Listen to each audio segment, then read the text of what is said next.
At the celebration for the new Pope this summer at Sox Park here in Chicago, Pope Leo said we need to share the good news. I wondered, well, what is the good news? All we hear about in church is how bad things are. In a 1990s sermon by John Buchanan, he told us that things are not good and we should not be Pollyannish. This was actually in the middle of the Clinton presidency. The economy was doing very well. And we didn't have nearly as much to complain about or be angry about as we have now. My clients at the time complained that things were not good.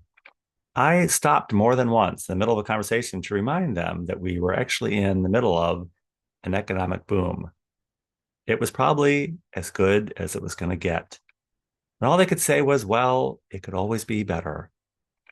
The best thing about being Presbyterian is that we're always braced for the worst. The worst always seems to be with us, so we feel pretty validated. In the meantime, the good news just keeps on creeping in. Welcome.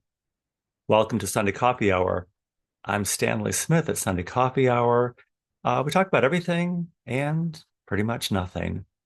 This Sunday, we talked about campaigning for the Nobel Peace Prize, mentoring, Stanford White, clandestine torture centers, and how no one can tell our history except Don Allerton. The readings at Washington National Cathedral were from the Book of Sirach, right number, wrong area code. And from Timothy, God's love is poured out like a libation into a bottomless glass. The gospel reading was from Luke. I'd rather be a tax collector than a debtor or a sinner. The sermon at Washington National Cathedral was by Kelly Brown Douglas. She said, don't let your lament turn into despair. If you're not getting what you want, try harder. She said God doesn't like the way things are any more than we do. We live in messed up times.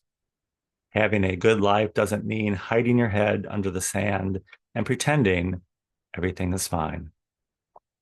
As Kelly suggested, we lean into the shared history of those who came before us to make the world a better place. She said, don't let them steal our shared history by beating us down. Be joy-filled and hopeful for better things yet to come. And in the process, we will see the change happen. At St. James Cathedral, the sermon was by Stephen Balke. Stephen preached about the 3 degrees of love for God. Stephen said the first degree is loving yourself for your own self and for your own sake. Second degree is loving God for your own sake. And the third degree is loving God for his sake. These are shared to us from the insight of St. Bernard of Clairvaux. He also suggested a fourth degree, a fourth level that is probably beyond most of us. But we can go to this fourth level and have glimpses of it where we are in a state of loving ourselves for God's sake. We all have free will.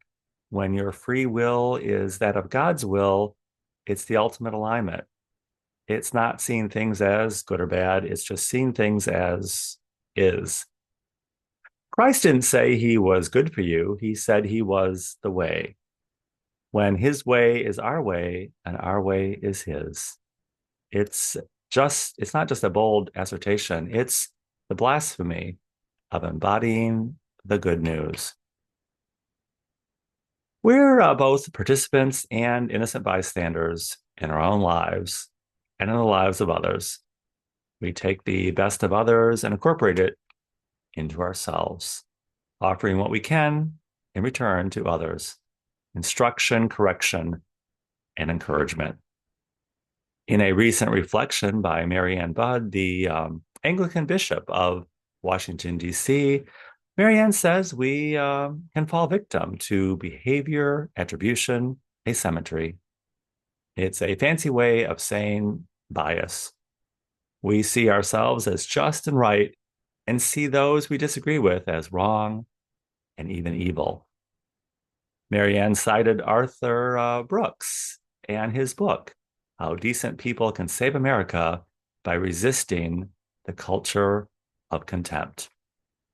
Marianne is the one who called President Trump out during his inauguration for being uncaring and heartless.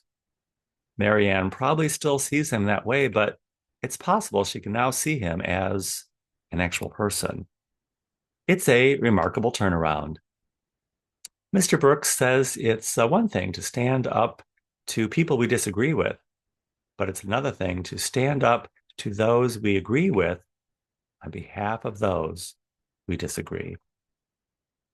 We're all participants and innocent bystanders in our lives and in the lives of others. We assume Christ stands up for us because he agrees with us. It's an assumption we make. Campaigning for social justice has been infiltrated by partisan politics. It's not the good news. Justice is probably the last thing we should be praying for. But if you want to pray for it, go ahead, because God is always listening. If you would like to join us at Sunday Coffee Hours every Sunday at 12 noon Central Time on Zoom, I'll include my email in the description of this video. Be happy to send you an invitation. And I look forward to seeing you very, very soon.